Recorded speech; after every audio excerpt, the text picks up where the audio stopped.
We kick off today's program with Michele Siekerka, talking all about women in leadership. Michele is the president and CEO of the New Jersey Business and Industry Association. How you doing, my friend?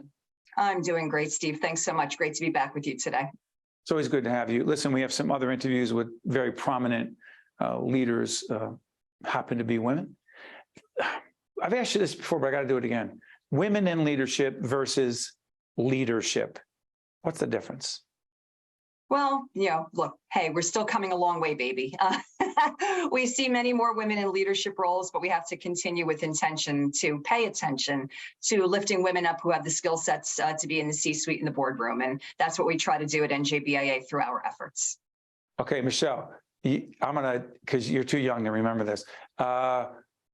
You've come a long way, baby. What was it the advertising slogan for? I think it was Virginia Slims. Okay, a cigarette. Okay. We are against smoking. That's all I'm going to say. So hold on, Michele. The one thing that you and I talked about a little bit, by the way, go on the NJBIA website. You'll see it coming up.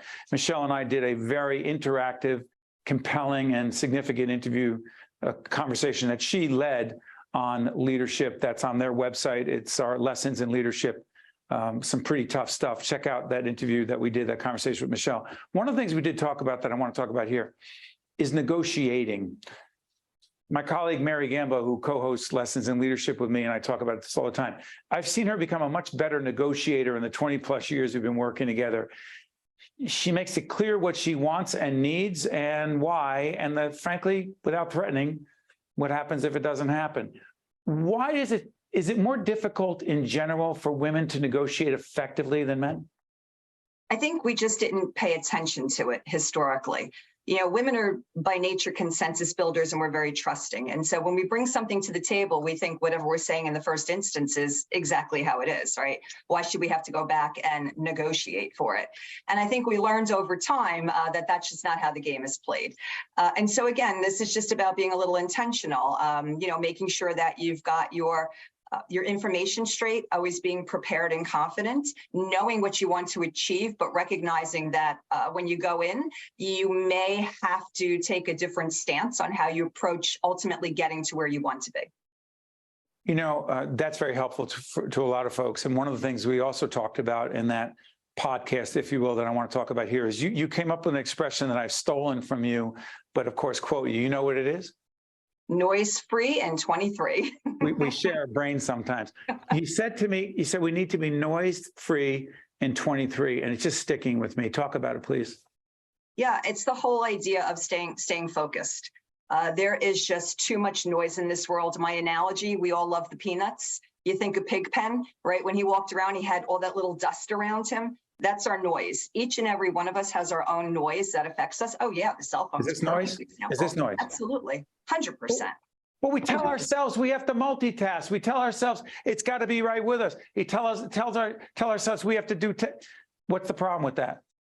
Yeah, I learned somewhat the hard way during COVID that multitasking isn't a really good thing. How many times I was on a Zoom call and I had this trusty little friend next to me, and all of a sudden I'm in the middle of a meeting. I have no idea what's going on. And I'm like, wow, Michele, get back in the game. You gotta stay focused, keep your eye on the prize, right? And understand what's going on in the moment. Be in the moment, be present, as we say, Steve. And the other thing that is so important that I want you to share with folks, which is a policy question, it's also a societal question, a business question as well.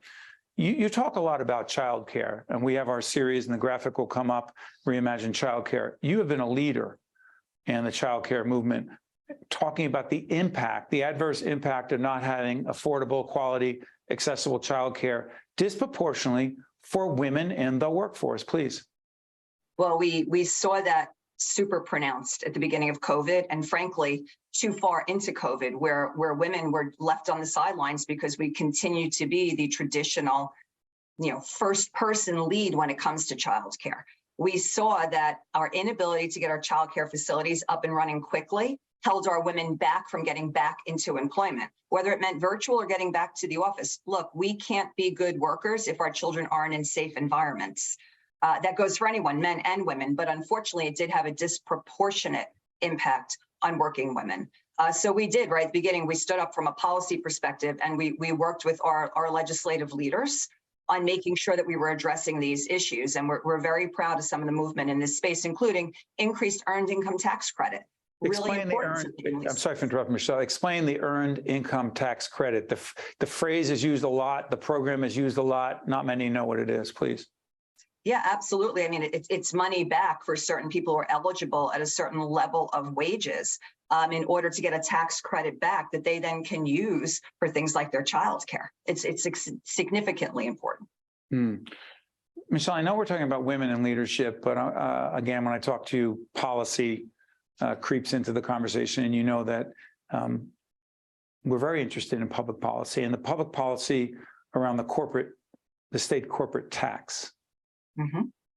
So we are going to be booking a fair number of progressive, and I don't mean that in a pejorative way, but left-leaning progressive leaders who argue that the Governor Murphy, particularly in a state of the state and beyond, particularly afterwards, that he talked about the corporate tax and changes that need to be made, and we've taxed business enough for right now, and we need to. Is it a moratorium? Is he ending it? What is he doing? And there were a lot of progressive liberal leaders are saying that the governor's abandoning that agenda and favoring, quote, the business community. You say? I say that addressing corporate business tax, starting with sunsetting the surcharge of 2.5%, which is explain what it is. Explain what it is right now. Well, right now it's 11.5%. Okay. There was a 2.5% surcharge. Okay. That is supposed to sunset. It was supposed to sunset over 2 years ago. But that was during COVID. And so we said, all right, we'll be patient. We'll wait another 2 years, and it's supposed to sunset the end of this year. That's a promise made, promise kept, right? The surcharge it's a temporary increase. Promise made, promise kept, okay? We believe that is going to be the case. The governor has publicly said that he believes that we should allow that to sunset. That's step one, though, Steve, because our neighbor to the west, Pennsylvania, who eats our lunch many days on the business affordability climate perspective, right? They now have a 5-year plan to drive their corporate business tax down from 9% to below 5%. And they're a leading competitor, and Connecticut is looking at the same thing. Let me say one more thing on this, okay? We have data coming out, and we have statistics that show that decreasing corporate business tax is beneficial to every stakeholder: New Jersey residents, the workforce, labor, across the board. As long as you have guardrails in place, we're not saying rip $600 million out of the budget. What we're saying is when you bring this down, other things go up, including wages. And this is the case that we are going to be making over the next year on why we should take on comprehensive corporate business tax reform for the long term. Got a minute left. I'm going to do this. I've had interesting discussions with the governor, and check out our September 2022 interview with the governor. And I asked him about this, and he had a very clear response. I said, Governor, we're clearly losing people to Florida and other southern states, Florida not having an income tax. And he said, Steve, the statistics don't bear that out. And ironically, I just saw some stats that he may be right and I may be wrong on that. Are we losing people with higher incomes to southern states, other states? Over the last 15 years, consistent trend, okay, the loss of adjustable gross income. We are at, over 15 years, $33 billion lost adjusted gross income out of the state of New Jersey. Yes, that's people moving with their wallets. Okay, that is money that is not being spent in this economy. All right, that's money not supporting philanthropy in the state of New Jersey. That's people moving with their wallets. Now, a lot of people want to argue that we're not seeing the demographic shift so much. I do want to remind us that we are still the #1 outmigrator of 18 to 34-year-olds, which is our future workforce. So 2 things to watch: the outmigration of adjusted gross income, that shows the movement of our affluence and our money out of the state, and the continued movement of those 18 to 34-year-olds, which is our future workforce.